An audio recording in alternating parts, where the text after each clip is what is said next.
بسم اللہ الرحمن الرحیم الحمد للہ کفا وسلام علی عباده الذین اصطفى اما بعد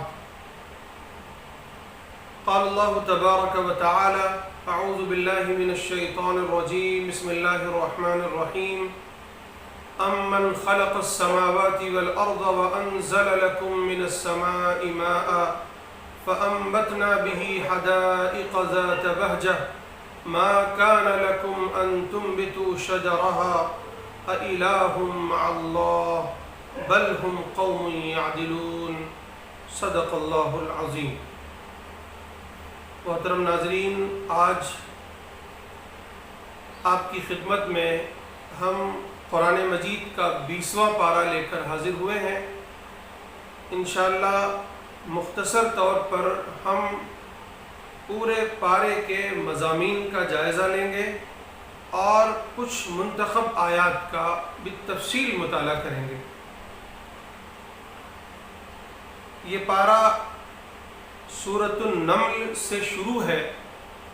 سورۃ النمل کے 2 رکوع 19ویں پارے میں گزر چکے ہیں، اور جیسا کہ 19ویں پارے کے درس میں یہ بات واضح کی گئی تھی کہ سورۃ النمل اصل میں اللہ تبارک و تعالیٰ کی قدرت کے مظاہر کا بیان ہے۔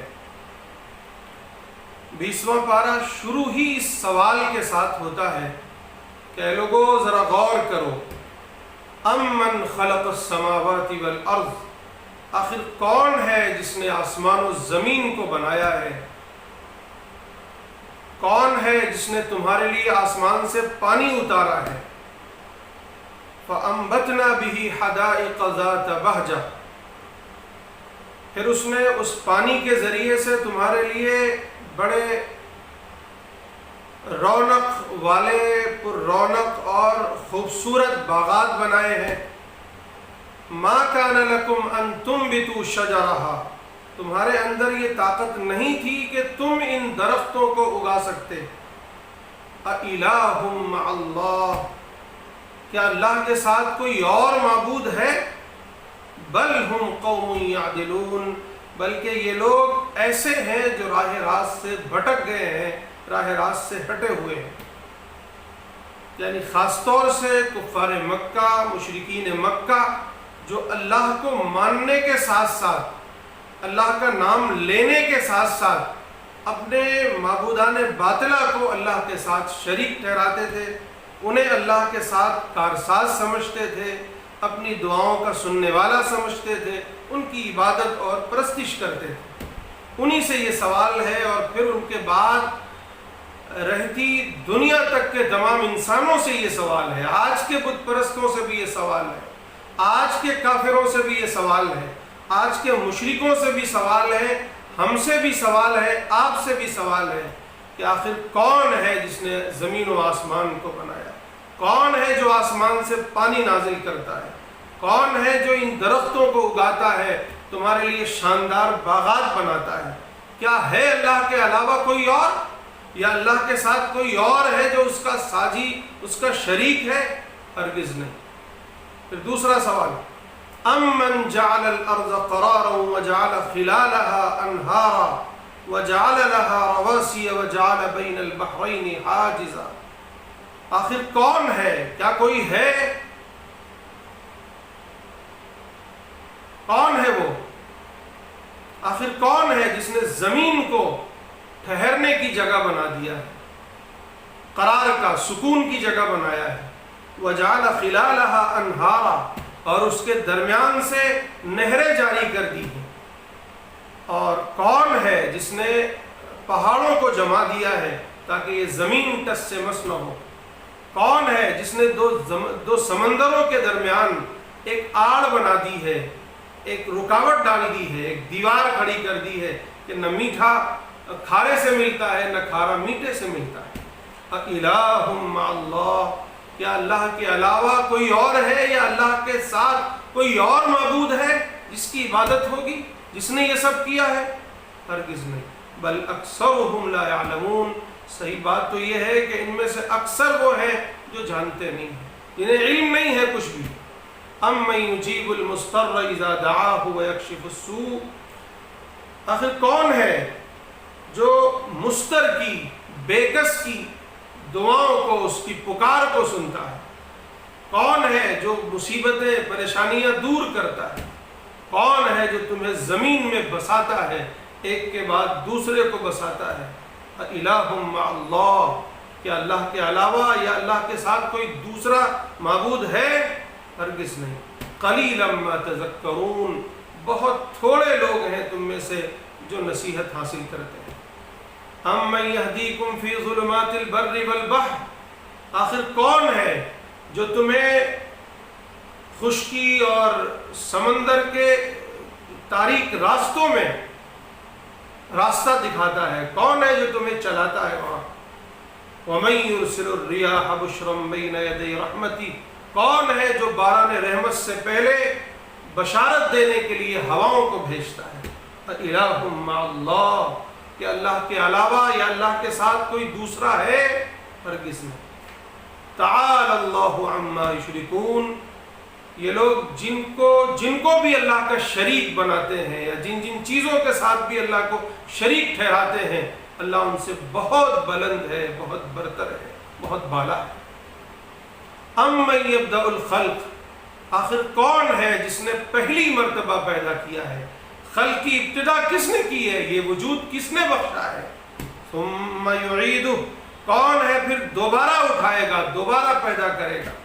وَمَن يَرْزُقُكُم مِّنَ السَّمَاءِ، اور کون ہے جو تمہیں آسمان سے اور زمین سے رزق فراہم کرتا ہے؟ الہ مع اللہ، کہ اللہ کے ساتھ کوئی دوسرا ہے یا اللہ کے علاوہ کوئی دوسرا ہے؟ ہرگز نہیں، اللہ ہی ہے جو سب کچھ کرتا ہے۔ قُلْ هَاتُوا بُرْهَانَكُمْ إِن كُنتُمْ صَادِقِينَ، اگر تم سمجھتے ہو کہ اللہ کے علاوہ دیگر معبودان باطلہ بھی ہیں، دیگر معبود بھی ہیں، دیگر باطل خدا بھی ہیں، تو لے آؤ دلیل، لے آؤ کوئی برہان، لے آؤ کوئی ثبوت اگر تم سچے ہو۔ قُلْ لَا يَعْلَمُ مَنْ فِي السَّمَاوَاتِ وَالْأَرْضِ الْغَيْبَ إِلَّا اللَّهُ، اے نبی آپ کہہ دیجئے کہ زمین و آسمان کا جو بھی غیب ہے، جو بھی پوشیدہ راز ہے، وہ اللہ کے علاوہ کوئی نہیں جانتا ہے، بلکہ انہیں تو یہ بھی نہیں پتا ہے کہ انہیں کب اٹھایا جائے گا، کب دوبارہ زندہ کیا جائے گا۔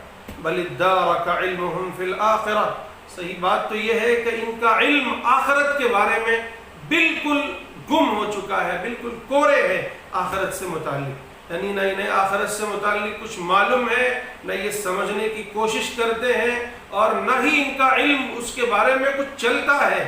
ظاہر ہے کہ آخرت کے بارے میں جو کچھ وحی کے ذریعے سے معلوم ہو بس وہی انسان سمجھ سکتا ہے۔ بل ہم فی شک منہا، بلکہ کچھ لوگ وہ ہیں جو آخرت سے متعلق شک میں پڑے ہوئے ہیں، نبیوں کی تعلیمات اور نبیوں کی دعوت کے باوجود۔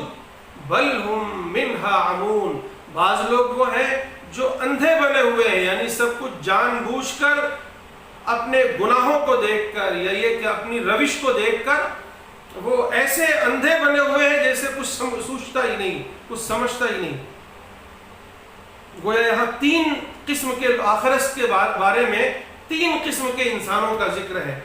بعض تو وہ ہیں جو بڑے علم رکھتے ہیں، اپنے آپ کو بڑا عالم کہتے ہیں، بہت علم والا کہتے ہیں، لیکن جب ان سے آخرت کے بارے میں بات کی جائے، جب وہ آخرت کے بارے میں سوچنا شروع کرتے ہیں تو ان کا علم بونا پڑ جاتا ہے، ان کا علم آگے بڑھتا ہی نہیں ہے، یعنی کچھ سوچ نہیں سکتے، کچھ سمجھ نہیں سکتے۔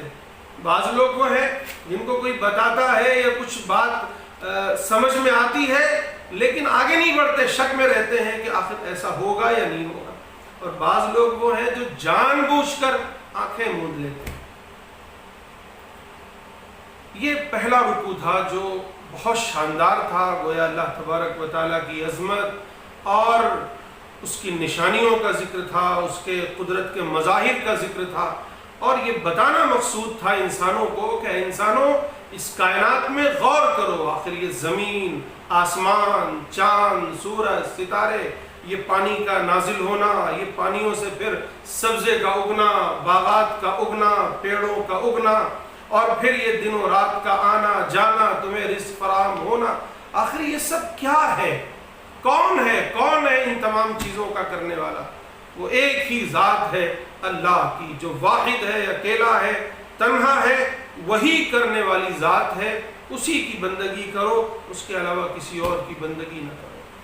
کائنات کے جو مظاہر ہیں اس پہ غور کرو، تدبر کرو، تفکر کرو، اور اللہ کی عظمت کو، اس کی بڑائی کو پہچانو۔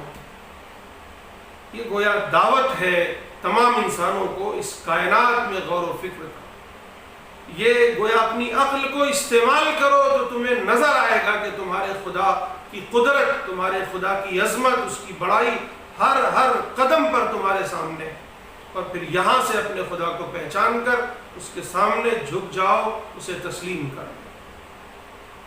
پھر دوسرے رکوع میں آخرت سے متعلق یہ کافر و مشرکوں کا جو عقیدہ ہے کہ آخرت کا وہ انکار کر دیتے ہیں، کہ انہیں حیرت ہوتی ہے کہ اگر ہم مٹی بن گئے تو کیا واپس دوبارہ زندہ کیے جائیں گے؟ انہیں لیکن اتنی سی بات سمجھ میں نہیں آتی ہے کہ جس خدا نے انہیں عدم سے وجود بخشا ہے تو کیا یہ آپ مٹی بن جانے کے بعد دوبارہ نہیں اٹھا سکتے؟ اللہ تبارک و تعالیٰ کی عظمت کا بیان ہے کہ وَإِنَّ رَبَّكَ لَذُو فَضْلٍ عَلَى النَّاسِ وَلَكِنَّ أَكْثَرَهُمْ لَا يَشْكُرُونَ۔ پھر آیت نمبر 76 میں قرآن مجید 76 اور 77 میں قرآن مجید کی عظمت کا بیان ہے کہ ان هذا القرآن يقص على بني اسرائیل اکثر الذی هم فیہ یختلفون، کہ یہ قرآن وہ ہے کہ بنی اسرائیل جن جن چیزوں میں آپس میں اختلافات کر رہے ہیں، یہ قرآن ان کے سامنے سب کو واضح فرما دیتا ہے۔ یہ قرآن ہدایت ہے، رہنمائی ہے، رحمت ہے ایسے لوگوں کے لیے جو ایمان لاتے ہیں اور مانتے ہیں، قبول کرتے ہیں۔ بے شک آپ کا رب ان کے درمیان اپنے خاص حکم سے فیصلہ فرما دے گا، کیونکہ وہ بڑا زبردست، غلبے والا اور بڑے علم اور حکمت والا ہے۔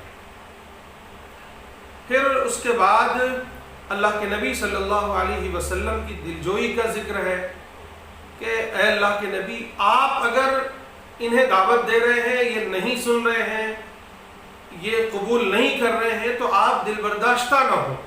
اِنَّكَ لَا تُسْمِعُ الْمَوْتَى وَلَا تُسْمِعُ الصُّمَّ الدُّعَاء، آپ مردوں کو نہیں سنا سکتے، آپ بہروں کو نہیں سنا سکتے۔ آپ کا کام یہ نہیں ہے کہ آپ اندھوں بہروں کو نکال کر ان کی گمراہی سے باہر لے آئیں، آپ تو ان لوگوں کو سنا سکتے ہیں، آپ ان تک اپنی بات پہنچا دیں، بس آپ کا کام ہے پہنچانا، لیکن سنے گا وہ جو اللہ کی آیات پر یعنی کان دھرے گا، قبول وہ کرے گا۔ سننے واقعی جس کو سننا کہتے ہیں کہ سن کر انسان تسلیم کر لے، مان لے، وہ وہی لوگ کریں گے جو ہماری آیات پر ایمان لاتے ہیں اور مسلمان ہوتے ہیں، فرما بردار ہوتے ہیں۔ پھر اس کے بعد دابۃ الارض کا ذکر ہے، قیامت کی بڑی نشانیوں میں سے جو بالکل اخیر میں ظاہر ہوں گی، 10 بڑی نشانیوں میں سے ایک بڑی نشانی ہے دابۃ الارض، کہ قرب قیامت زمین سے ایک کوئی جانور نکلے گا جو انسانوں کی بولی بولے گا، اور پھر وہ گویا ایک نشانی ہوگی اللہ کی، قیامت کی آخری بالکل نشانیوں میں سے، اور اس کے بعد پھر توبہ وغیرہ قبول نہیں ہوگی، اس کا ذکر ہے۔ اور پھر جو تیسرا رکوع ہے اس میں جھٹلانے والوں کا جو انجام ہے اس کا ذکر کیا گیا ہے کہ وَيَوْمَ نَحْشُرُ مِن كُلِّ أُمَّةٍ فَوْجًا مِّمَّن يُكَذِّبُ بِآيَاتِنَا فَهُمْ يُوزَعُونَ حَتَّى إِذَا جَاءُوا قَالَ أَكَذَّبْتُمْ بِآيَاتِي وَلَمْ تُحِيطُوا بِهَا عِلْمًا مَّاذَا كُنتُمْ تَعْمَلُونَ وَوَقَعَ الْقَوْلُ عَلَيْهِمْ بِمَا ظَلَمُوا فَهُمْ لَا يَنطِقُونَ۔ انہیں عذاب جب پکڑ لے گا تو وہ بات بھی نہیں کر سکیں گے، یہ جھٹلانے والوں کا انجام ہے۔ پھر اس کے بعد فرمایا أَلَمْ يَرَوْا أَنَّا جَعَلْنَا اللَّيْلَ لِيَسْكُنُوا فِيهِ وَالنَّهَارَ مُبْصِرًا، دن اور رات کا ذکر ہے کہ ہم نے رات کو تمہارے سکون کے لیے بنایا ہے، دن کو دیکھنے کے لیے بنایا ہے کہ اپنے کام کاج کر لو۔ یہ دن اور رات کے جوڑے اس بات پر دلیل ہیں کہ جس طرح یہ دنیا ہے اس کا ایک جوڑا آخرت میں ہونا چاہیے، اور وہ آخرت کا جوڑا ہے جہاں اس دنیا میں جو بھی انسان کرتا ہے اس کا انجام اسے بھگتنا ہے۔ اگر وہ اچھے اعمال کرے گا تو اس کے لیے اچھائیاں ہیں، جو برے اعمال کرے گا اس کے لیے برائیاں ہیں۔ آگے اسی کا ذکر ہے کہ قیامت کی ہولناکی اور قیامت کے مناظر کا ذکر ہے کہ وَيَوْمَ يُنفَخُ فِي الصُّورِ فَفَزِعَ مَنْ فِي السَّمَاوَاتِ وَمَنْ فِي الْأَرْضِ إِلَّا مَنْ شَاءَ اللَّهُ۔ جب سور پھونکا جائے گا تو زمین و آسمان میں جو کوئی بھی ہے وہ کانپ اٹھے گا، وہ تھر تھرا جائے گا۔ وَكُلٌّ أَتَوْهُ دَاخِرِينَ، اور سب کے سب جو ہے بالکل ذلیل و رسوا ہو کر ہمارے سامنے آئیں گے۔ اس دن تو آپ پہاڑوں کو بھی دیکھیں گے کہ یہ پہاڑ بڑے ہٹے کٹے نظر آ رہے ہیں، جمے ہوئے کہ کوئی انہیں اپنی جگہ سے ہلا نہیں سکتا، لیکن آپ قیامت کے دن دیکھیں گے کہ جب یہ سور پھونکا جائے گا تو یہ اس طرح اڑ رہے ہوں گے جیسے بادل اڑتے ہیں۔ یہ اللہ کی کاریگری ہے جو اللہ نے مضبوط کر دی ہے، لیکن یاد رکھو کہ اللہ تعالیٰ جو کچھ بھی تم عمل کرتے ہو اس سے اچھی طرح باخبر ہے۔ من جاء بالحسنۃ فلہ خیر منہا، جو کوئی بھلائی کرے گا اسے اس سے بہتر اجر ملے گا، اور وہ آخرت کی ہولناکی سے امن و امان میں ہوگا، قیامت کی ہولناکی سے۔ اور جو برائی کا عمل کرے گا تو ظاہر ہے کہ وہ اوندے منہ جہنم میں ڈال دیا جائے گا، اور اس سے کہا جائے گا یہ ہے تیرے اعمال کا بدلہ۔ اور پھر اس کے بعد 91 نمبر آیت سے لے کر 93 تک سورۃ النمل میں، یعنی سورت کے اخیر آیات میں اللہ کے نبی صلی اللہ علیہ وسلم کو کچھ خاص ہدایات ہیں۔ فرمایا انما امرت، بے شک مجھے حکم ہوا ہے، ان اعبد رب هذه البلدة الذي حرمها وله كل شيء، کہ میرے رب کی طرف سے مجھے یہ حکم ہوا ہے کہ میں اس شہر کے رب سے، اس شہر کے رب کی عبادت کروں جس کو اس نے محترم بنایا ہے، قابل احترام بنایا ہے، اور یہ شہر ہی کیا اس کا ہے بلکہ یہ پوری کائنات اسی کی ہے۔ وَأُمِرْتُ أَنْ أَكُونَ مِنَ الْمُسْلِمِينَ، اور مجھے یہ حکم ہے کہ میں فرما بردار ہو جاؤں، خدا کے لیے سر تسلیم خم کر دوں۔ وَأَنْ أَتْلُوَ الْقُرْآنَ، اور مجھے یہ حکم ہوا ہے کہ میں قرآن کی تلاوت کرتا رہوں۔ تلاوت سے مراد اپنے آپ میں نہیں، بلکہ میں قرآن کو لوگوں کے سامنے پیش کرتا رہوں، لوگوں پر پڑھ پڑھ کے سناتا رہوں۔ فَمَنِ اهْتَدَىٰ فَإِنَّمَا يَهْتَدِي لِنَفْسِهِ، تو جو ہدایت قبول کرے گا وہ اپنے لیے کرے گا کہ اس کی ہدایت قبول کرنے کا فائدہ اسے ملنا ہے۔ وَمَنْ ضَلَّ فَقُلْ إِنَّمَا أَنَا مِنَ الْمُنذِرِينَ، لیکن اگر کوئی گمراہی اختیار کرتا ہے تو یاد رکھو اے نبی آپ کہہ دو کہ میں تو محض ایک ڈرانے والا ہوں، آگاہ کرنے والا ہوں، میں تم پر داروغہ نہیں ہوں کہ زبردستی کوئی عمل کرواؤں گا۔ وَقُلِ الْحَمْدُ لِلَّهِ الَّذِي، اور اے نبی آپ حمد و ثنا بیان کیجئے، کہیے الحمدللہ الذی، ساری تعریفیں اس اللہ کے لیے ہیں جو عنقریب تمہیں اپنی آیات دکھلا دے گا، پھر تم اسے پہچان جاؤ گے۔ اور یاد رکھو کہ تمہارا رب تمہارے اعمال سے، تمہارے کرتوت سے غافل نہیں۔ ان آیات میں نمبر 1 توحید کا حکم ہے کہ خود اللہ کے نبی کو بھی توحید کا حکم ہے، ایسا نہیں ہے کہ وہ دوسروں کو دعوت دیتے ہیں وہ خود توحید پر نہیں ہے۔ اور فرما برداری کا حکم ہے، ایسا نہیں ہے کہ رسول خود تو کچھ بھی کرتے ہیں لیکن ہمیں جو ہے وہ خدا کی فرما برداری کا حکم دیتے ہیں، ہرگز نہیں۔ وہ سب سے پہلے وہ خود فرما بردار ہیں، خدا کے احکامات پر عمل کرتے ہیں اور پھر ہمیں اس کی دعوت دیتے ہیں۔ اور تیسری اہم بات کہ آپ دعوت کا کام کرتے رہیے، لوگوں پر قرآن پیش کرتے رہیے۔ اس سے واضح ہوتا ہے کہ دعوت کے میدان میں قرآن کی کتنی بڑی اہمیت ہے۔ ہم اس سے پہلے بھی کئی مرتبہ پڑھ چکے، یہاں بھی یہ آیت ہے کہ قرآن کی تلاوت کریں، آپ قرآن کو لوگوں کے سامنے پڑھ پڑھ کر پیش کریں، یہ اصل دعوت ہے۔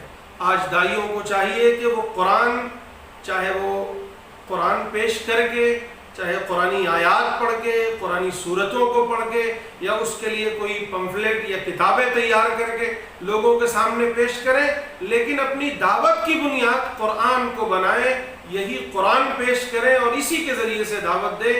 گویا اس آیت سے دعوت بالقرآن کی اہمیت واضح ہوتی ہے۔ دعوت بالقرآن پر میرا ایک کتابچہ ہے، آپ حضرات اسے دیکھ سکتے ہیں، وہ PDF میں بھی موجود ہے اور ہارڈ کاپی بھی ہے۔ انشاءاللہ اس کا جلد ہی ایک نیا ایڈیشن آنے والا ہے۔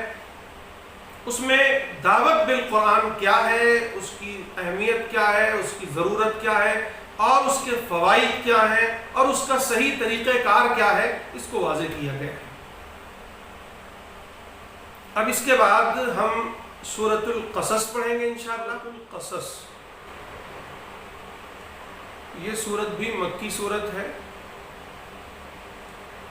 اس سورت کی ابتدا یہاں سے ہوتی ہے کہ طاسیم میم تلک آیات الکتاب المبین نتلو علیک من نبأ موسیٰ وفرعون بالحق لقوم یؤمنون ان فرعون علا فی الارض وجعل اہلها شیعا یستضعف طائفة منهم یذبح ابناءهم ویستحیی نساءهم انه کان من المفسدین۔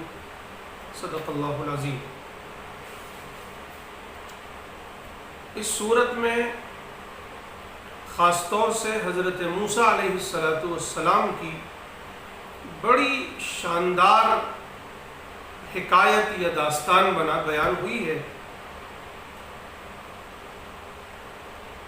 پوری تفصیل ایک ہی ساتھ ذکر ہوئی ہے، تقریباً 4 رکوعوں پر مشتمل ہے کہ کس طرح حضرت موسیٰ علیہ السلام سے پہلے مصر کی حالت تھی، کس طرح فرعون نے سرکشی کی تھی، کس طرح اس نے بنی اسرائیل کو غلام بنا کر رکھا تھا، ان کے بچوں کو، ان کے لڑکوں کو ذبح کرتا، عورتوں کو زندہ چھوڑ دیتا۔ پھر اسی درمیان حضرت موسیٰ علیہ السلام پیدا ہوئے، ان کی ماں پر بڑا خوف طاری ہوا تو اللہ تبارک و تعالیٰ نے انہیں یہ الہام کیا کہ آپ ایک لکڑی کے صندوق بنائیں اور اسی میں حضرت موسیٰ کو رکھ کر سپرد دریا کر دیں۔ انہوں نے ظاہر ہے کہ کیا کرتی، ایک طرف فرعون سارے بچوں کو قتل کر رہا تھا اور اسی درمیان حضرت موسیٰ پیدا ہو گئے تھے۔ اب ان کی ماں نے نہ چاہتے ہوئے بھی گویا اللہ پر بھروسہ رکھتے ہوئے دریا میں اپنے بچے کو ڈال دیا، اس صندوق میں رکھ کر۔ وہ صندوق تیرتا ہوا فرعون کے محل تک پہنچا۔ فرعون نے دیکھا، اس کے درباریوں نے دیکھا تو سمجھ گئے یہ کسی اسرائیلی کا بچہ ہے۔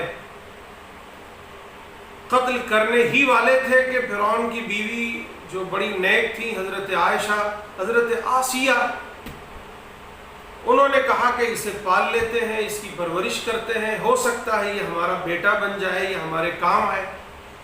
اس طریقے سے اللہ تبارک و تعالیٰ نے حضرت موسیٰ کو ان کی ماں سے ان کے دشمن کے گھر میں پہنچا دیا۔ یہ اللہ کی قدرت ہے کہ جس سے سب سے زیادہ ڈر تھا اسی کو حکم دے دیا کہ تم اب اس بچے کی پرورش کرو، اور وہ کرنے لگے۔ پھر وہاں پلے بڑے ہو گئے تو ایک دن غلطی سے قتل ہو گیا۔ پھر وہاں سے ڈر کر مدین چلے گئے۔ مدین گئے تو وہاں حضرت شعیب سے ملاقات ہوئی، ان کی بچیوں سے ملاقات ہوئی، پھر وہاں ان کی شادی ہوئی اور وہاں سے واپس آئے تو راستے میں نبوت ملی کوہ طور پر، نبی بنائے گئے، معجزات سے نوازے گئے۔ پھر وہاں سے موسیٰ علیہ السلام فرعون کے دربار میں آتے ہیں، اپنی دعوت پیش کرتے ہیں۔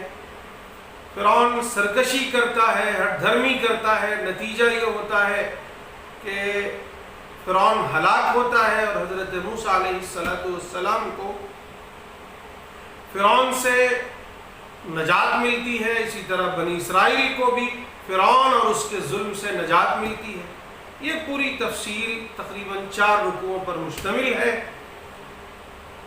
اور سورت کی ابتدا یہاں سے ہوتی ہے کہ طاسیم میم تلک آیات الکتاب المبین، یہ وہ آیات ہیں جو واضح کتاب، کھلی کتاب کی ہیں، یعنی قرآن مجید کی۔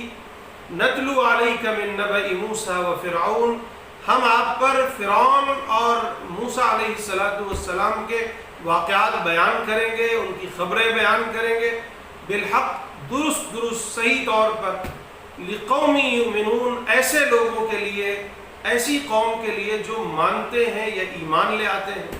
کیوں؟ کیونکہ ان فرعون علا فی الارض، کیونکہ فرعون زمین میں سرکشی اختیار کیے ہوئے تھا، بڑا بلند ہو چکا تھا، بڑی ہٹ دھرمی کیے ہوئے تھا، اور وہاں کے رہنے والوں کو ٹکڑوں میں بانٹ دیا تھا اس نے، بعض کو غلام بنا کر کے رکھا تھا، ان کے بیٹوں کو قتل کرتا، ان کی عورتوں کو زندہ کرتا، غرض یہ کہ وہ زمین میں فساد برپا کرنے والوں میں سے ایک تھا۔ اب یہ ہم چوتھے رکوع کے بعد پانچویں رکوع کو پڑھیں گے انشاءاللہ۔ پانچویں رکوع کے شروع میں جو حضرت موسیٰ علیہ السلام کو اللہ تبارک و تعالیٰ نے ایک واضح کتاب یعنی تورات سے نوازا تھا، اس کی کچھ خصوصیات بیان ہوئی ہیں کہ وَلَقَدْ آتَيْنَا مُوسَى الْكِتَابَ مِن بَعْدِ مَا أَهْلَكْنَا الْقُرُونَ الْأُولَى، کہ ہم نے موسیٰ کو ان قوموں کے ہلاکت کے بعد، بہت سی قومیں ہلاک ہوئیں، ان قرون اولا کی ہلاکت کے بعد ایک کتاب سے نوازا، الکتاب سے نوازا، یعنی تورات سے نوازا۔ وہ تورات کیا تھی؟ بصائر للناس، لوگوں کے لیے آنکھیں کھول دینے والی تھی، یعنی بڑی حکمت و بصیرت والی کتاب تھی۔ وہدن، ہدایت نامہ تھی، رہنمائی تھی۔ ورحمتن، رحمت تھی۔ لعلہم یتذکرون، تاکہ یہ لوگ اس سے نصیحت حاصل کریں اور سوچیں، سمجھیں، غور کریں۔ پھر اس کے بعد اللہ کے نبی صلی اللہ علیہ وسلم کو خطاب ہے کہ جب یہ واقعات ہو رہے تھے، رونما ہو رہے تھے، تو اس وقت آپ نہیں تھے، آپ کسی ایک واقعے میں بھی موجود نہیں تھے، لیکن ہم یہ واقعہ آپ کو سنا رہے ہیں، آج یہ واقعہ آپ لوگوں کو سنا رہے ہیں، لوگوں کو بتا رہے ہیں، گویا یہ آپ کے نبی ہونے کی دلیل ہے، کیونکہ اس کا واحد ذریعہ وحی الہی ہے، کیونکہ یہ بہت سے واقعات ایسے ہیں جن کو صدیاں گزر گئی ہیں، اور ان واقعات کو اگر اللہ نہ بتائے تو کسی کو معلوم نہیں ہو سکتا، اور وہ بھی بالکل صحیح درست واقعات بیان ہو رہے ہیں۔ تو اس کا مطلب یہ ہے کہ آپ رسول ہیں، ان لوگوں کو معلوم ہو جانا چاہیے کہ ان واقعات کا آپ کو بیان کرنا یا آپ کا ان واقعات کو بیان کرنا اس بات کی دلیل ہے کہ آپ نبی برحق ہیں، آپ رسول ہیں۔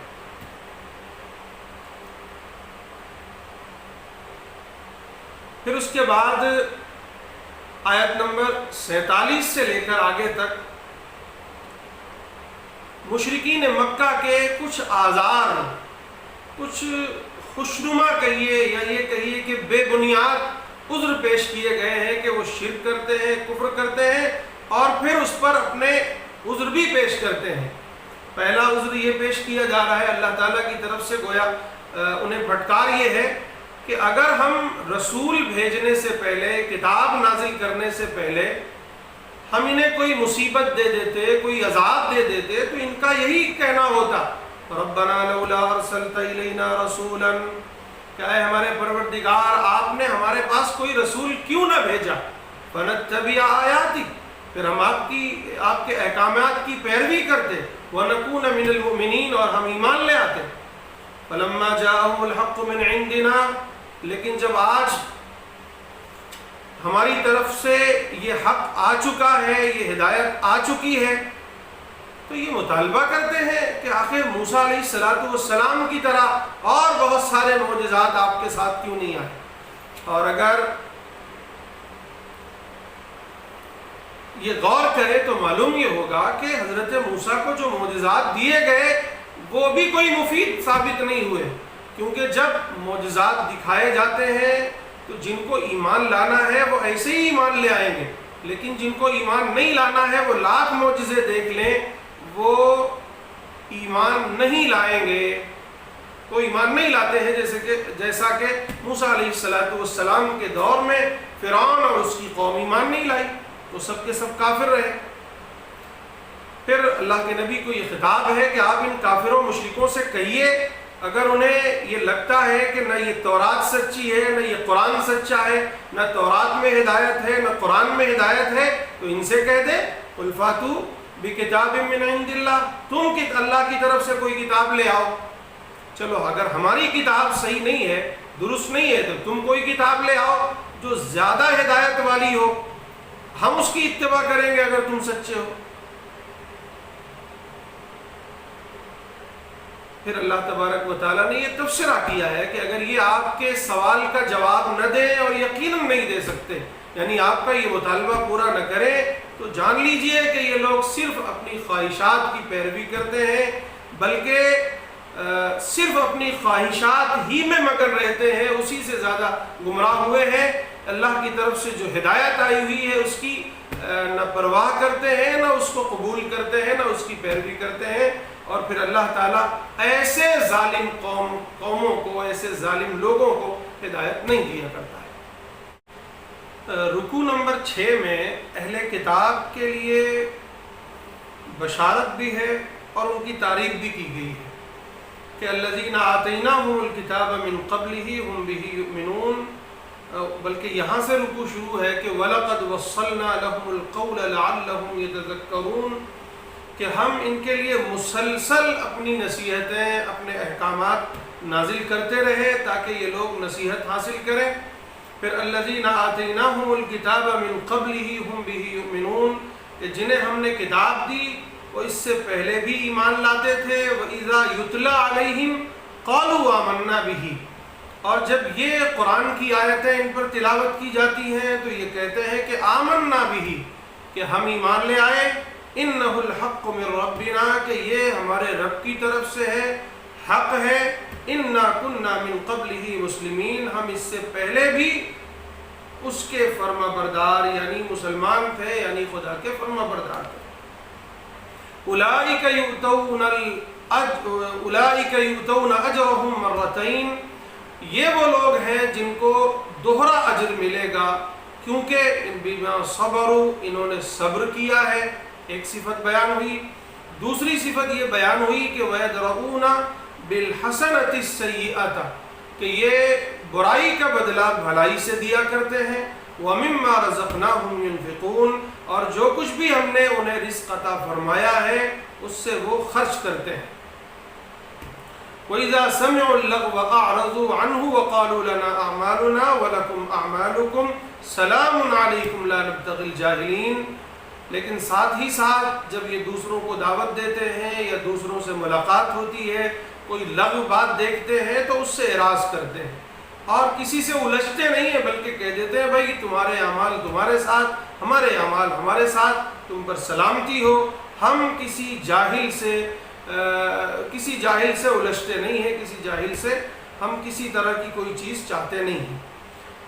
پھر آیت نمبر 56 میں ایک حقیقت کو واضح کیا گیا ہے جسے ہر داعی کو اچھی طرح سمجھ لینا چاہیے، وہ یہ ہے کہ اِنَّكَ لَا تَهْدِي مَنْ أَحْبَبْتَ وَلَكِنَّ اللَّهَ يَهْدِي مَنْ يَشَاءُ، کہ اے نبی آپ جسے چاہیں اسے ہدایت نہیں دے سکتے، لیکن اللہ جسے چاہتا ہے اسے ہدایت دے سکتا ہے اور دیتا ہے۔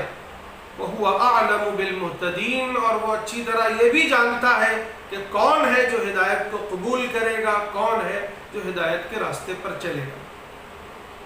اسی کے ضمن میں آپ غور کریں کہ حضور پاک علیہ السلام کے محبوب چچا ابو طالب ایمان نہیں لائے اللہ کے نبی کی انتھک کوشش کے باوجود۔ آپ دل سے چاہتے تھے، ہمیشہ چاہتے تھے کہ وہ ایمان لے آئیں، لیکن ایمان نہیں لائے، جیسا کہ اللہ تبارک و تعالیٰ خود ارشاد فرما رہے ہیں کہ آپ اگر ہدایت دینا چاہیں تو ہدایت نہیں دے سکتے۔ پھر اس کے بعد مکے کے کفار و مشرکین کا ایک قول کہیے یا ایک اندیشے کا ذکر ہے کہ وہ یہ کہا کرتے تھے کہ اگر ہم آپ کی باتوں پر ایمان لے آئے، ہم نے بت پرستی چھوڑ دی، ہم نے ایک اللہ کو تسلیم کر لیا، آپ کی نبوت کو تسلیم کر لیا، تو پھر ہم پر آفت آ جائے گی۔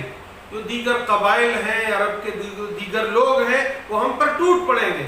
اللہ تبارک و تعالیٰ نے واضح کیا ہے کہ ایسا کچھ بھی نہیں ہونے والا ہے، کیونکہ ہم نے تو تمہیں حرم میں بسایا ہے جو امن و امان کی جگہ ہے، اور تمہیں اس بات کا نہ ڈر ہو کہ تمہاری تجارت رک گئی، تمہارا خرچہ، تمہاری بیع و شراء اور ساری چیزیں رک گئی تو تمہارا خرچ رک جائے گا، نہیں، تمہیں کھانے کو نہیں ملے گا، بلکہ اللہ تبارک و تعالیٰ نے اس حرم کو ایسا بابرکت بنایا ہے کہ پوری دنیا سے رزق، پورے دنیا سے پھل یہاں کھنچ کر آیا کریں گے، لیکن اکثر لوگ ایسے ہیں جو اس حقیقت کو جانتے نہیں۔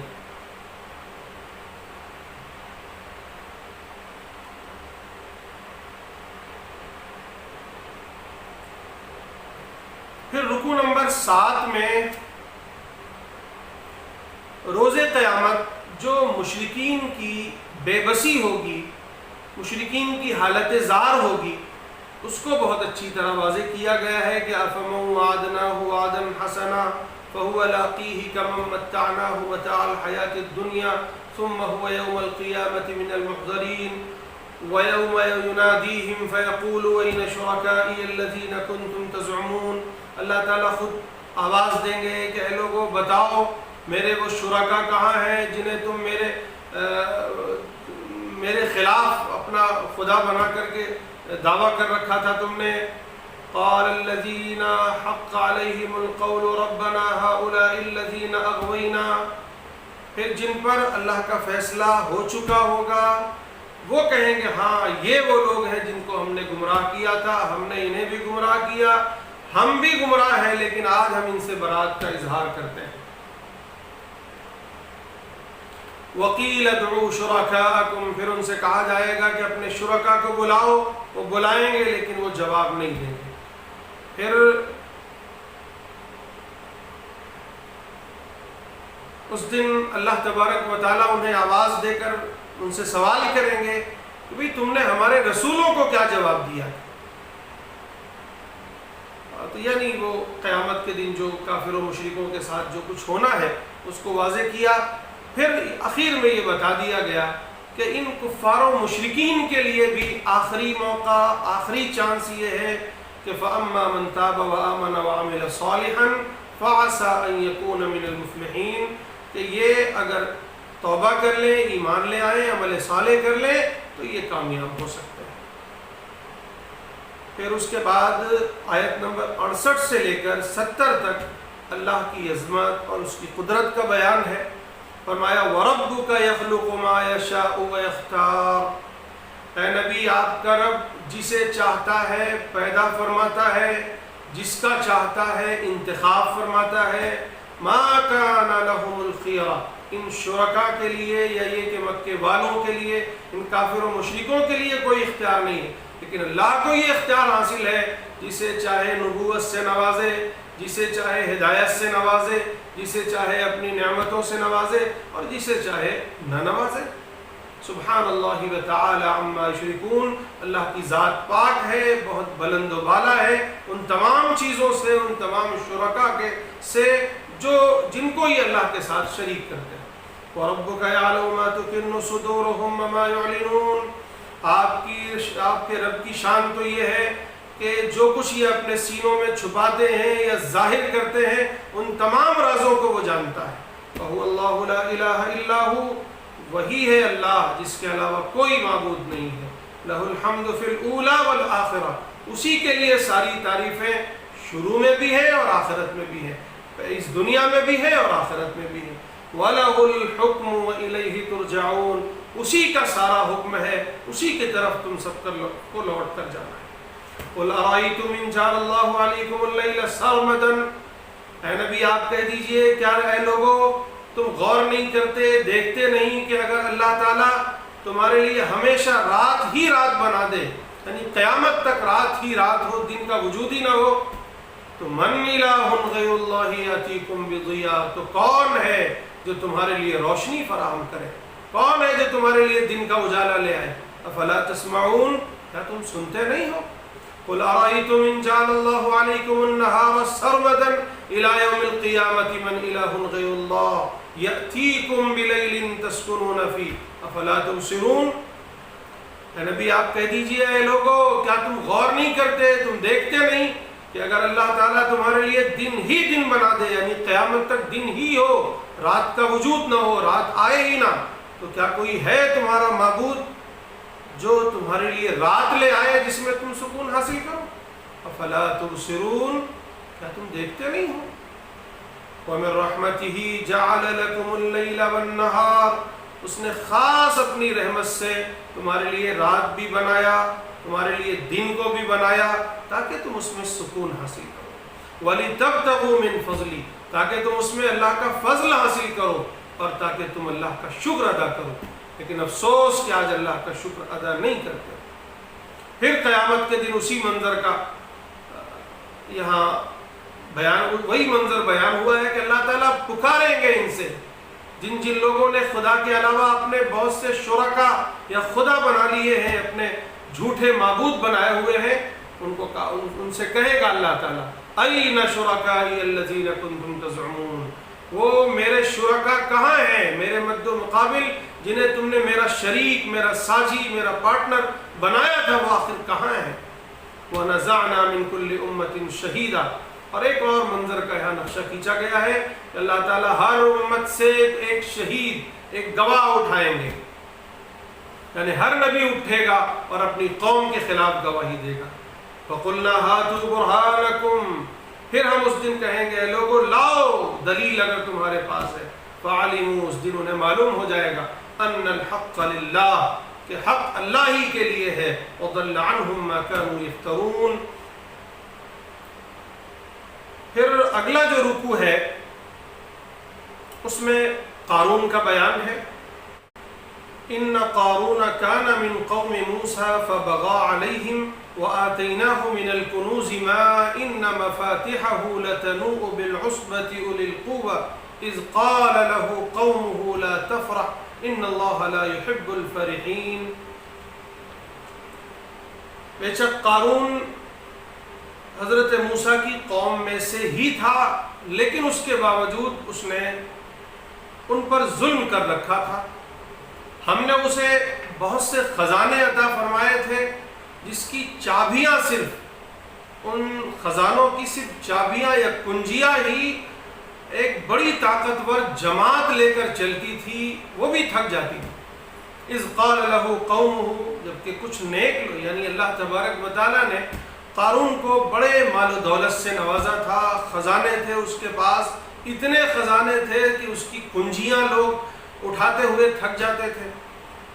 تو کچھ نیک لوگوں نے اسے یہ نصیحت کی کہ تم اس مال و دولت پر اتراؤ مت، کیونکہ اللہ تبارک و تعالیٰ اترانے والوں کو، غرور کرنے والوں کو، گھمنڈ کرنے والوں کو پسند نہیں فرماتے، بلکہ تم اس مال سے جو کچھ اللہ نے تمہیں دیا ہے اپنی آخرت کے لیے کچھ سامان کر لو، اور ایسا بھی نہیں ہے کہ صرف آخرت کے لیے ہی کرو، اپنے دنیا بھی بناؤ، لیکن اسی طرح تم بھی احسان کا معاملہ کیا کرو جس طرح اللہ تبارک و تعالیٰ نے تمہارے لیے احسان کا معاملہ کیا ہے۔ بھلائی کرو، دوسروں کے ساتھ حسن سلوک کرو، دوسروں کے ساتھ احسان کا معاملہ کرو، لیکن زمین میں فساد برپا نہ کرو، کیونکہ اللہ مفسدین کو پسند نہیں فرماتا ہے۔ تو اسے تو چونکہ اپنے مال و دولت کا زوم تھا، اس نے کہا کہ میرے پاس جو علم ہے، جو ہنر ہے، اس کی وجہ سے مجھے یہ علم ملا ہے، اس کی وجہ سے مجھے یہ مال و دولت ملی ہے، اس لیے میں سب سے بڑا ہوں، مجھ سے زیادہ طاقتور اور قوت والا کون ہوگا؟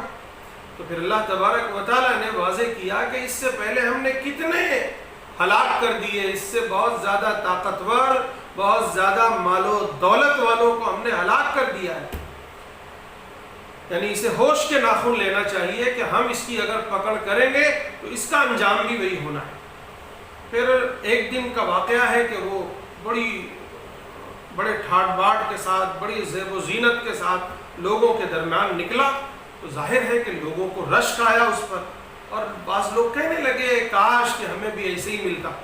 لیکن جو علم والے تھے، جو اچھے لوگ تھے، انہوں نے کہا ویلکم ثواب اللہ، اے لوگوں تمہیں ہلاکت ہو، بربادی ہو، تم اس پر رش کھاتے ہو، جبکہ اللہ تعالیٰ نے ان لوگوں کے لیے جو ایمان لانے والے ہیں، نیک عمل کرنے والے ہیں، ان کا جو اجر ہے، ان کا جو ثواب ہے، وہ اس سے زیادہ بہتر ہے، اور وہ چیز حاصل ہوتی ہے ایسے لوگوں کو جو صبر کرنے والے ہیں۔ پھر اللہ کا فیصلہ آیا، اس کے گھمنڈ اور اس کے غرور کو مٹی میں ملا دیا۔ اللہ تبارک و تعالیٰ نے ایک دن اسے اس کے محل کے ساتھ زمین میں دھسا دیا۔ اس دن لوگوں کو احساس ہوا کہ یہ کیا ہے، یہ مال و دولت تو فنا ہو جانے والی ہے، اللہ نے جو کچھ ہمیں دیا ہے بس اسی پر اکتفا کریں گے، اور افسوس وہ بھی کرنے لگے۔ اس کے بعد جو اگلا رکوع ہے، اگلے رکوع میں یہ واضح کیا گیا ہے کہ آخرت میں سرخرو کون ہوگا اور آخرت میں ناکام کون ہوگا۔ فرمایا تلک الدار الآخرۃ نجعلها للذین لا یریدون علوا فی الارض ولا فسادا والعاقبۃ للمتقین، کہ آخرت کا گھر ہم نے ان لوگوں کے لیے بنا دیا ہے، ان لوگوں کے لیے تیار کر رکھا ہے جو نہ زمین میں سرکشی اختیار کرتے ہیں نہ فساد برپا کرتے ہیں، کیونکہ بہترین آخری انجام، آخری فیصلہ اچھائی کا، انعام کا، سرخروئی کا، کامیابی کا، وہ متقیوں کے ساتھ ہی ہونا ہے۔ من جاء بالحسنۃ فلہ خیر منہا، جو لوگ اچھے اعمال کریں گے اللہ تعالیٰ قیامت کے دن اس سے بہتر انہیں نوازیں گے، لیکن جو برائی کریں گے تو اللہ تعالیٰ ان کی برائی کی بقدر ہی انہیں اس کا بدلہ دیا جائے گا قیامت کے دن۔ یہ اصول ہے اللہ کا کہ اگر بھلائی کرو گے تو اللہ تعالیٰ 10 گنا، 70 گنا یا 700 گنا بڑھا کر دیں گے، لیکن اگر برائی کرو گے تو اگر ایک برائی کی ہے تو ایک ہی بدلہ ملے گا، اللہ تعالیٰ اس میں زیادتی نہیں کریں گے۔ یہ اللہ تعالیٰ کی خاص رحمت ہے اپنے بندوں پر۔ جو آیت نمبر 85 ہے وہ بڑی اہم آیت ہے۔ فرمایا ان الذی فرض علیک القرآن لرادک الی معاد، کہ بے شک اے نبی آپ پر اللہ تبارک و تعالیٰ نے قرآن کی تبلیغ اور اس کی دعوت کو فرض کر دیا ہے، اور اگر آپ نے یہ کام کیا یعنی اس فریضے کی ادائیگی کی تو لرادک الی معاد، آپ کو بہت جلد اب واپس مکہ لوٹنا ہوگا، یعنی یہ خوشخبری سنائی جا رہی ہے کہ بہت جلد آپ کو فتح مکہ درپیش ہوگی، آپ کو فتح مکہ کی نوید ملنے والی۔ قل ربی یعلم من جاء بالہدی، آپ کہہ دیجئے کہ میرا رب زیادہ جانتا ہے کہ کون ہدایت کو قبول کرنے والا ہے اور کون گمراہ ہے۔ یہ جو آیت ہے ان الذی فرض علیک القرآن لرادک الی معاد، یہ بڑی اہم آیت اس لحاظ سے ہے کہ اللہ کے نبی پر قرآن کی تبلیغ فرض تھی۔ ہم نبی کے پیروکار ہیں، کیا ہم پر فرض نہیں ہے؟ ہم نبی کے نام لیوا ہیں، کیا ہم پر یہ ضروری نہیں ہے؟ یقیناً ضروری ہے۔ یہ آیت یاد کر لیجئے، اس قرآن کو پڑھنا بھی، اس کو سمجھنا بھی، اس پر عمل بھی فرض ہے اور اس کی تبلیغ بھی فرض ہے۔ ہمیں اور آپ کو اس کی تبلیغ کرنی چاہیے۔ پھر آخر میں اللہ کے نبی صلی اللہ علیہ وسلم سے خطاب ہے کہ یہ مکے والے آپ پر کبھی زور ڈالتے ہیں، کبھی پیشکش کرتے ہیں، کبھی سمجھوتی کی بات کرتے ہیں کہ آپ کچھ دنوں تک ہمارے معبودوں کی پوجا کر لیں، ہم آپ کے معبودوں کی پوجا کر لیں۔ اللہ کے نبی کو یہ ہدایت دی گئی، یہ تلقین کی گئی کہ آپ دو ٹوک انداز میں انہیں کہہ دیں کہ ہم تمہارے معبودوں کی عبادت نہیں کریں گے کسی حال میں بھی، ورنہ ہوگا یہ کہ آپ خود گمراہ ہو جائیں گے، آپ خود راہ راست سے بھٹک جائیں گے، اس لیے آپ ان کی مدد نہ کیجیے، آپ ان کے ساتھ ان کا ساتھ نہ دیجیے کسی صورت میں بھی، اور اپنے رب کے راستے کی طرف بلاتے رہیے، آپ مشرک نہ بنیے۔ وَلَا تَدْعُ مَعَ اللَّهِ إِلَٰهًا آخَرَ، اور اللہ کے ساتھ کسی اور کو معبود نہ بنائیے، نہ پکاریے، اس کے علاوہ کوئی معبود نہیں ہے۔ كُلُّ شَيْءٍ هَالِكٌ إِلَّا وَجْهَهُ، اور کوئی معبود ہو بھی کیسے سکتا ہے، کیونکہ ہر شے کو تو فنا ہونا ہے، ہلاک ہونا ہے، سوائے اس ذات کے، یعنی خدائے وحدہ لا شریک کے۔ لہ الحکم، اسی کا سارا حکم ہے، یہ پوری کائنات میں اسی کا حکم چلتا ہے، اسی کی بادشاہت ہے، اسی کی حاکمیت ہے۔ وَإِلَيْهِ تُرْجَعُونَ، اور اسی کی طرف تم سب کو لوٹ کر آنا ہے۔ اب اس کے بعد سورۃ العنکبوت ہے۔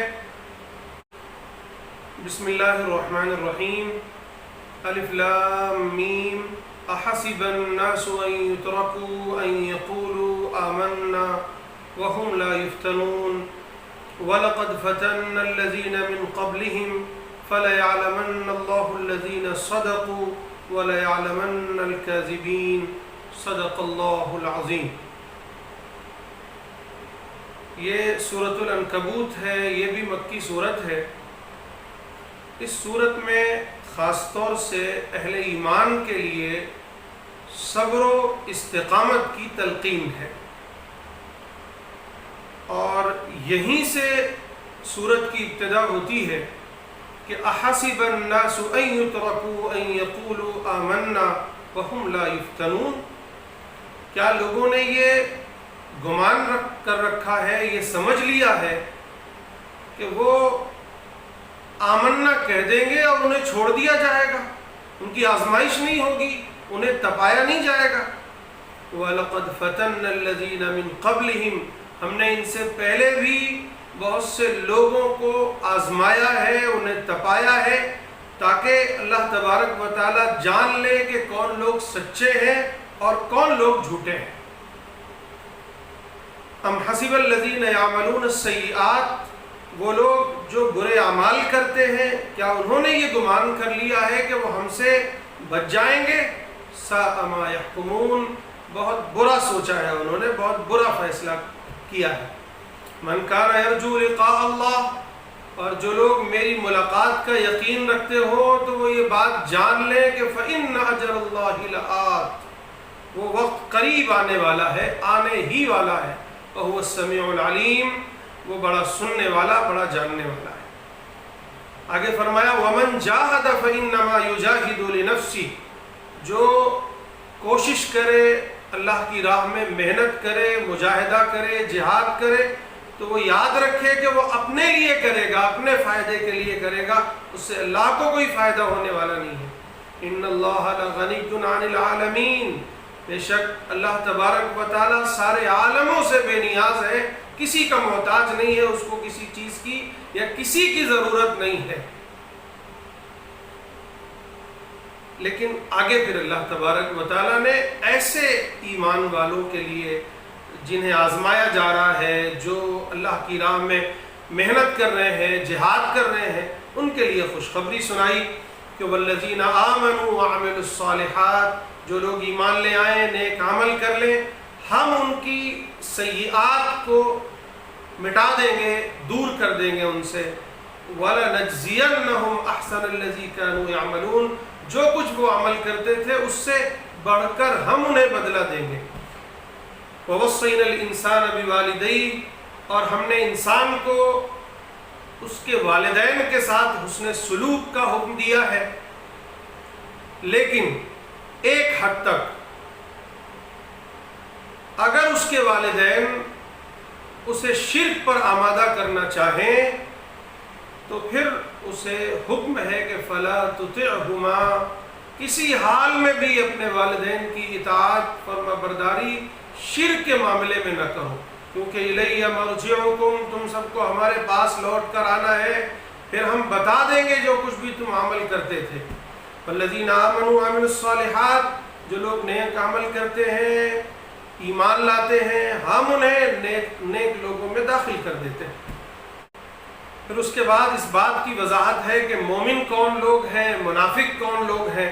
وَلَيَعْلَمَنَّ اللَّهُ الَّذِينَ آمَنُوا وَلَيَعْلَمَنَّ الْمُنَافِقِينَ، اور پھر کافروں کی طرف سے، خاص طور سے جو کفار کے بزرگ کفار تھے، یا یہ کہیے کہ عمر دراز تھے، یا یہ کہ سرداران تھے، وہ نوجوانوں کو کہا کرتے تھے کہ تم اس دعوت کو قبول نہ کرو، اپنے پرانے دین پر رہو، بت پرستی یوں ہی کرتے رہو، ہم قیامت کے دن اگر بالفرض ان کی دعوت درست بھی ہوئی تو ہم تمہارا بوجھ اپنے سر پہ اٹھا لیں گے۔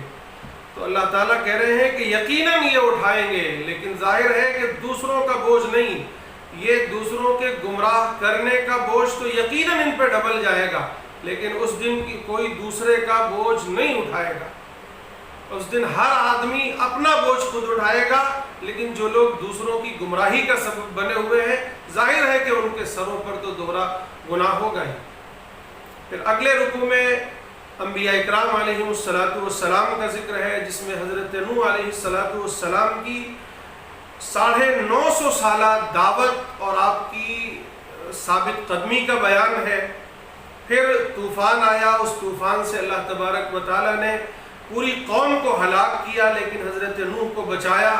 پھر حضرت ابراہیم علیہ السلام کی دعوت کا ذکر ہے کہ انہوں نے اپنے والد کو یا یہ کہ اپنی قوم کو کس طرح دعوت دی۔ وَإِبْرَاهِيمَ إِذْ قَالَ لِقَوْمِهِ اعْبُدُوا اللَّهَ وَاتَّقُوهُ ذَلِكُمْ خَيْرٌ لَكُمْ إِن كُنتُمْ تَعْلَمُونَ إِنَّمَا تَعْبُدُونَ مِن دُونِ اللَّهِ أَوْثَانًا وَتَخْلُقُونَ إِفْكًا، اے لوگو اللہ کی عبادت کرو، اسی سے ڈرو، یہ تمہارے لیے بہتر ہے۔ تم اللہ کو چھوڑ کر جن کی بھی عبادت کرتے ہو یا جو بھی جھوٹ گڑھتے ہو یا یہ کہ جن کو بھی اللہ کے علاوہ تم پکارتے ہو یا اللہ کے علاوہ جن کی پوجا کرتے ہو، وہ تمہارے لیے کسی رزق کے مالک تھوڑی ہیں۔ تم تو اللہ ہی سے رزق حاصل کرتے ہو، اللہ ہی سے رزق تلاش کرتے ہو، تو اسی کی عبادت کرو، اسی کا شکر ادا کرو، کیونکہ پلٹ کر تمہیں اسی کے پاس جانا ہے۔ پھر انسانوں کو خاص طور سے اس بات کی دعوت دی گئی ہے کہ اس کائنات پہ غور کرو کہ اللہ تعالیٰ نے کس طرح تخلیق کو وجود بخشا ہے، کوئی کائنات کو وجود بخشا ہے، پھر دوبارہ زندہ کرے گا، اور یہ ساری چیزیں اللہ پر بہت آسان ہے۔ جاؤ زمین میں چلو پھرو، دیکھ لو کیا کیا انجام ہوا، کہ اللہ تعالیٰ نے کس طرح بنایا، کس طرح دوبارہ پھر بنائے گا۔ اللہ ہر چیز پر قادر ہے، وہ جسے چاہتا ہے عذاب دیتا ہے، جسے چاہتا ہے، جس پر چاہتا ہے رحم فرماتا ہے۔ لیکن اے لوگو یاد رکھو کہ تم کسی حال میں بھی اللہ کو عاجز کر دینے والے نہیں ہو، نہ زمین میں نہ آسمان میں۔ اور اسی رکوع میں اللہ کے نبی صلی اللہ علیہ وسلم کو ایک تسلی بھی دی گئی ہے کہ وَإِن تُكَذِّبُوا فَقَدْ كَذَّبَ أُمَمٌ مِّن قَبْلِكُمْ، اگر آج یہ لوگ اے نبی آپ کو جھٹلا رہے ہیں، آپ کا انکار کر رہے ہیں، تو آپ دل برداشتہ نہ ہوں، آپ غم نہ کریں، آپ سے پہلے ساری قوموں نے ایسے ہی کیا ہے نبیوں کے ساتھ۔ آپ کے ذمے کیا ہے؟ وَمَا عَلَى الرَّسُولِ إِلَّا الْبَلَاغُ الْمُبِينُ، آپ کے ذمے تو بس اتنا ہے کہ آپ لوگوں کو کھول کھول کر بیان کر دیں، لوگوں پر تبلیغ کر دیں، ان کے سامنے پیغام کو واضح کر دیں۔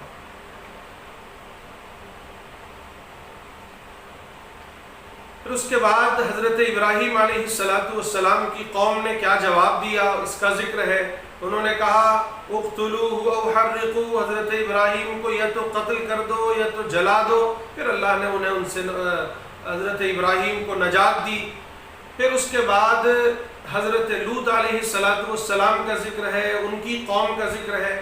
پھر اللہ تبارک و تعالیٰ نے حضرت ابراہیم پر جو انعامات کیے ہیں کہ حضرت اسحاق کو دیا، حضرت یعقوب کو دیا، اور ان کی ذریت میں، ان کی اولاد میں نبوت کو چلایا، کتابوں کو چلایا، کتابیں نازل فرمائی، اور انہیں اس دنیا میں بھی اجر دیا اور آخرت میں بھی وہ نیکوکاروں میں ہوں گے۔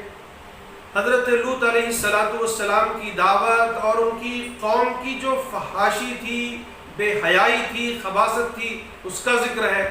وَلُوطًا إِذْ قَالَ لِقَوْمِهِ، اور یاد کرو حضرت لوط کو بھی کہ جب انہوں نے اپنی قوم سے کہا إِنَّكُمْ لَتَأْتُونَ الْفَاحِشَةَ، تم لوگ خباثت کرتے ہو، بے حیائی کا کام کرتے ہو، ایسی بے حیائی مَا سَبَقَكُمْ بِهَا مِنْ أَحَدٍ مِّنَ الْعَالَمِينَ، کہ تم سے پہلے کسی نے نہیں کیا تھا۔ إِنَّكُمْ لَتَأْتُونَ الرِّجَالَ، کیا تم لوگ عورتوں کو چھوڑ کر مردوں کے پاس اپنی شہوتیں پوری کرتے ہو؟ تم راستوں پر ڈاکہ زنی کرتے ہو، یعنی ان کی جو برائیاں تھی اس کو واضح کیا۔ پھر ہوا یہ کہ اللہ کا عذاب آیا اور وہ سب کے سب ہلاک ہوئے۔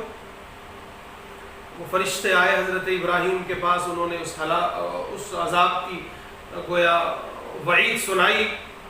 حضرت ابراہیم نے کہا کہ اس بستی کو آپ کیسے ہلاک کرو گے کہ جبکہ ان فیہا لوطا، وہاں لوط رہتے ہیں۔ قالوا نحن اعلم بمن فیہا، ہمیں معلوم ہے کہ وہاں کون ہے۔ لننجینہ واہلہ، ہم حضرت لوط کو اور ان کے خاندان والوں کو یعنی ان کے گھر والوں کو نجات دیں گے سوائے ان کی بیوی کے، کیونکہ وہ ان کے ساتھ ملی ہوئی ہے۔ اس طرح اللہ تبارک و تعالیٰ نے قوم لوط کو ہلاک کر دیا اور پھر حضرت لوط کو بچا لیا، ان کے گھر والوں کو بچا لیا جو ایمان والے تھے۔ پھر حضرت شعیب علیہ السلام اور ان کی قوم کا ذکر ہے، انہوں نے بھی جھٹلایا تو انہیں بھی اللہ کا عذاب آ گھیرا۔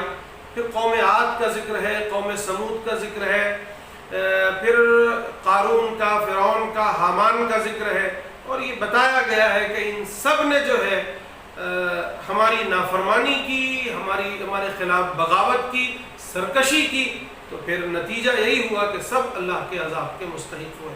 اللہ نے کس کو کیسے پکڑا ایک آیت میں بہت اچھی طرح واضح کیا ہے، فرمایا فَكُلًّا أَخَذْنَا بِذَنبِهِ، کہ ان سب کو ہم نے ان کے گناہوں کے سبب، ان کے کرتوت کے سبب ہم نے انہیں پکڑا۔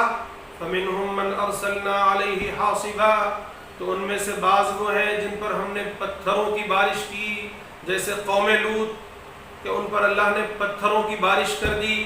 وَمِنْهُمْ مَنْ أَخَذَتْهُ الصَّيْحَةُ، ان میں سے بعض قومیں ہیں جنہیں ہم نے زبردست خطرناک ایک چیخ میں پکڑا، جیسے قوم سمود کو۔ وَمِنْهُمْ مَنْ خَسَفْنَا بِهِ الْأَرْضِ، اور ان میں سے بعض کو ہم نے زمین میں دھسا دیا، جیسے قارون کو۔ وَمِنْهُمْ مَنْ أَغْرَقْنَا، اور ان میں سے بعض کو ہم نے غرق کر دیا، جیسے حامان کو، فرعون کو اور اس کے لشکر کو۔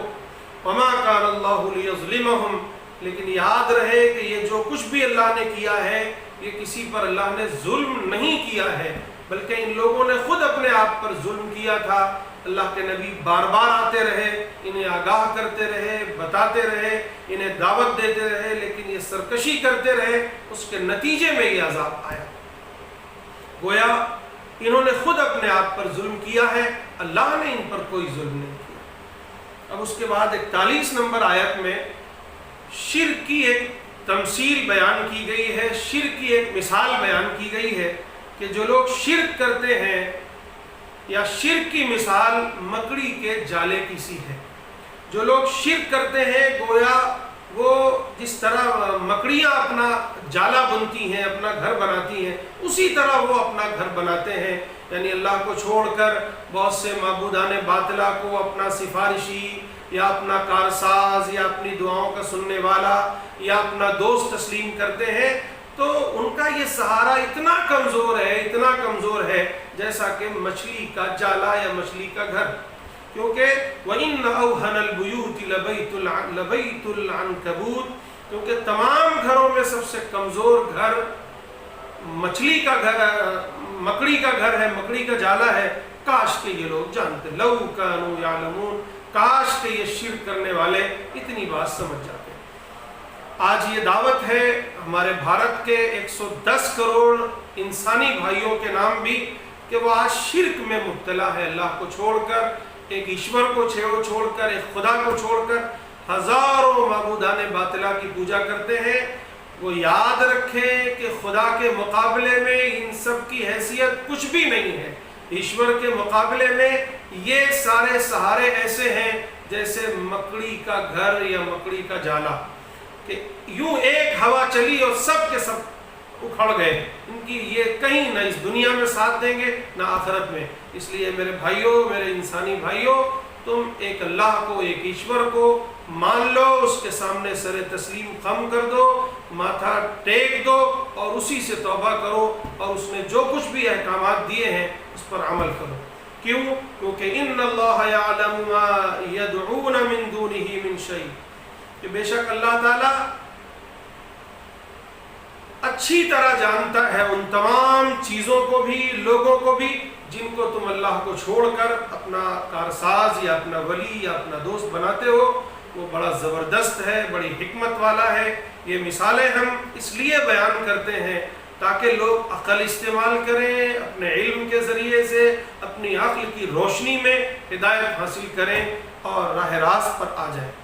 خلق اللہ السماوات والارض بالحق، اللہ تبارک و تعالیٰ نے آسمانوں کو بھی زمین کو بھی بے مقصد نہیں پیدا کیا ہے بلکہ حق کے ساتھ پیدا کیا ہے۔